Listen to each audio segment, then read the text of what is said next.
क्या कर रहे हैं? कुछ कर रहे हैं? कहिए। कर रहे कि जो आत्म साक्षात्कार होता है उसमें क्या कुछ दिखाई देता है? देखिए, दृष्टि जो है ये प्राकृतिक चीज़ है। हमारी जो नज़रें जो देखती हैं इसका एक रेंज है। जैसे मान लीजिए 1 किलोमीटर तक देख सकते हैं या 5 किलोमीटर तक देख सकते हैं। दूरबीन से देखेंगे तो कई मतलब लाखों किलोमीटर तक भी देख सकते हैं।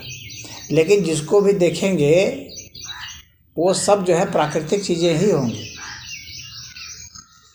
प्राकृतिक चीज़ों से मेरा मतलब है कि जिसका आकार होगा, प्रकार होगा।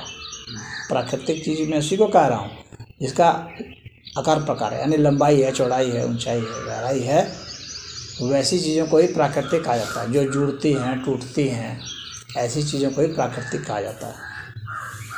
तो हम जब भी देखते हैं और ऐसी चीज़ों को देखते हैं तो वह जो है आत्म साक्षात्कार नहीं माना जाता है। क्योंकि आत्मा जो है, यहाँ पर जो आत्म साक्षात्कार का मतलब है, यहाँ पर दिव्य आत्मा से संबंध है। अगर इसका संबंध जीव आत्मा से है तो हाँ, ऐसा हो सकता है। लेकिन अगर इसका परमात्मा से मतलब है, अगर इसका दिव्य आत्मा से मतलब है तो नहीं हो सकता है।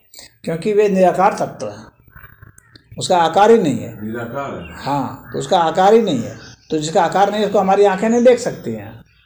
हमारी आंखें एक लिमिट तक ही देख सकती हैं ना, छोटी से छोटी चीज़ों को या बड़ी से बड़ी चीज़ों को।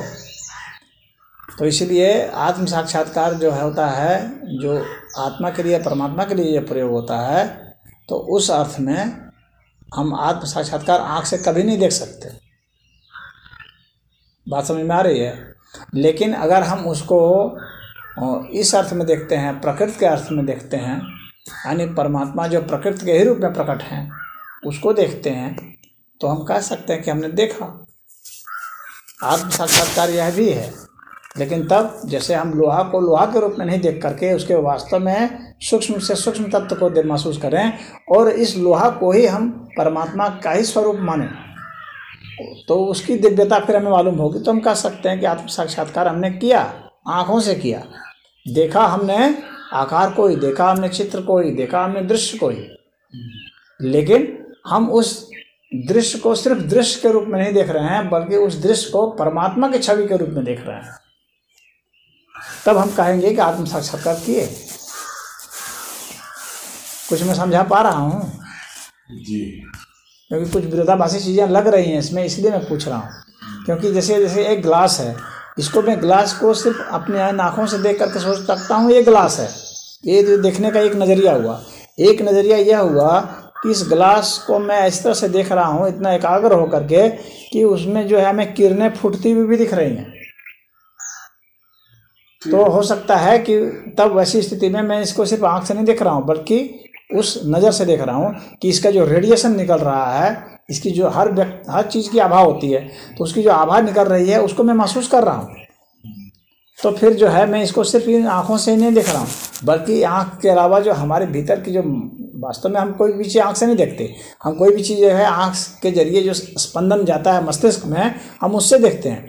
और मस्तिष्क में भी हम छवि को सिर्फ नहीं देखते, बल्कि छवि का भी जो सूक्ष्म स्वरूप है ऊर्जा का, हम उसको देखते हैं। तो अगर इसकी जो तरंग है, इसका जो रेडिएशन है, उसको अगर हमारा माइंड रिसीव कर रहा है, माइंड के उस हिस्से को, तो हम कह सकते हैं आत्म साक्षात्कार हुआ। सदैव जो है साक्षात्कार जब भी होगा, जैसे कि कोई व्यक्ति किसी का साक्षात्कार करता है, मैं मनुष्य हूँ, आप मनुष्य हैं, मैं आपका साक्षात्कार कर रहा हूँ, ठीक है। उसी तरह से अगर आप आत्मा का साक्षात्कार कर रहे हैं तो आप आत्मा हैं, और आप जिसका कर रहे हैं वो भी आत्मा है। समझ रहे हैं? तो आप जिस स्तर पर हैं उसी का साक्षात्कार करेंगे। आप अलग से साक्षात्कार नहीं करेंगे। आप हवा होकर पानी का साक्षात्कार नहीं करेंगे। बात समझ में आ रही है? तो आप जो है आत्मा का साक्षात्कार तब करेंगे जब स्वयं आप आत्म स्वरूप में होंगे, यानी आपकी आत्मा ही आत्मा का साक्षात्कार करेगी, आपकी आँख नहीं करेगी। आत्मा का साक्षात्कार आत्मा ही करेगा, परमात्मा का साक्षात्कार परमात्मा ही करेगा, दूसरा नहीं करेगा। तो तो जब आप स्वयं परमात्मा होंगे तभी परमात्मा का साक्षात्कार करेंगे। आप वह नहीं कर सकते जो आप हैं ही नहीं। आप अपने ही लेवल से साक्षात्कार कर सकते हैं, उसी को साक्षात्कार करना कहा जाता है। जैसे पूरे ब्रह्मांड में सब जीव जंतु मनुष्य सब एक अंश है ना ईश्वर का। समझने के अर्थ में कह सकते हैं कि अंश है, वास्तव में अंश नहीं है। हाँ, हम सिर्फ समझने के अर्थ में कह सकते हैं कि ये अंश है, इसलिए क्योंकि हमको उसका एक हमको लिमिटेशन समझ में आता है, एक रेंज समझ में आता है कि यहाँ से यहाँ तक है, इसीलिए हम कह देते हैं कि ये अंश है। लेकिन वास्तव में वो जहाँ वो ख़त्म हो रहा है, आपको लग रहा है क्या वास्तव में वहाँ पर ख़त्म हो रहा है? और वह व्यक्ति जो जहाँ है क्या वो वहाँ वहीं तक ही है? खत्म कहाँ? हाँ, तो वो खत्म नहीं हो रहा है, ना उसका विस्तार खत्म हो रहा है, ना उसका संकुचन खत्म हो रहा है। कुछ नहीं। हाँ, इसीलिए वो अंश नहीं है। ये पूरा का पूरा जो है ना, ये अस्तित्व अखंड है। अखंड है, वो चली आ रही है, मरत चली आ रही है, उसी तरह वो चलती जा रही है, खेल खेला जा रहा है जो जैसे खेल रहा है। तो ये अखंड अस्तित्व है। तो इसका खंड खंड सिर्फ हम समझने के अर्थ में खंड खंड करते हैं, वास्तव में ये अखंड है। बस तो जब अखंड है तो फिर हम अंश नहीं है।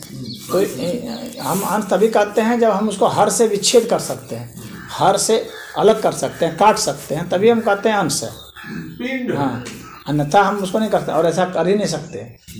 हाँ, क्योंकि जब सब कुछ वही है तो फिर हम अलग कैसे कर सकते हैं? हम खुद भी वही है, अलग करने वाली चीज़ भी वही होगी, जिसको अलग कर रहे हैं वह चीज़ भी वही है, और जिससे अलग कर रहे हैं वह चीज़ भी वही है। तो अलग हुआ कहाँ?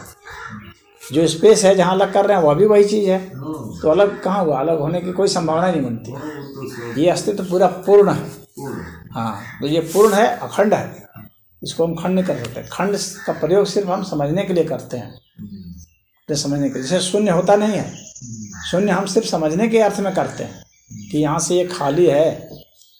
यथार्थ में कुछ भी पूरा खाली नहीं होता।